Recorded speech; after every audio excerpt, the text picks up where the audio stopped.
A wonderful day to everyone. As we all know, life is complicated.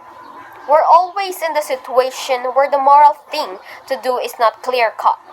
And so building in the 11 moral virtues, Aristotle develops the concept known as Phronesis.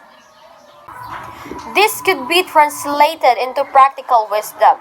Aristotle believed that virtuous people should have the ability to make impromptu rational decisions of what the best way to act. He claimed that practical wisdom is a true and recent state of capacity to act with regard to the things that are good or bad for man. So isn't just having an understanding of virtuous character traits such as modesty or courage, but it is knowing how to act upon this understanding and implement this character trait when necessary. Central to practical wisdom was understanding and acting of what Aristotle referred to as the doctrine of mean, also known as the golden mean. Understanding of virtue lies between two vices. Once we have the knowledge of this, we're in a better position to act in a virtuous way. Aristotle claimed that any extreme is a vice. Virtue will lie in between these two extremes. So, let's take the moral virtues of courage. This is a virtue sits in the middle of two extremes. One extreme is the vice. We can say it is the deficiency of the virtue. So, a deficiency of courage would be cowardice, where cowardice is a vice, and the other extreme is also the other vice. So, the excess of virtue is recklessness.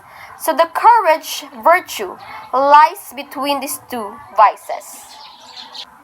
Using our practical wisdom, we can assess the situation, and with the golden mean, we can determine the virtuous action. Our practical wisdom to know when to be generous and when not to be, to understand what we can afford and to who we can be generous to. Finally, Aristotle claimed that in addition to following our practical wisdom and the golden mean, we must learn from other virtuous people. We must start to follow them. We must also practice being virtuous. It is not just something you instantly pick up. You need to work at it every day and eventually or becoming a part of your nature. By using practical wisdom, golden mean, learning from others, and practicing, we ourselves can become virtuous. We will become better people and will be close to reaching eudaimonia. Before I end this presentation, I want to leave you a quote according to Epictetus. To live a life of virtue, match up your thoughts, words, and deeds. And this is again the Group 1. Thank you very much.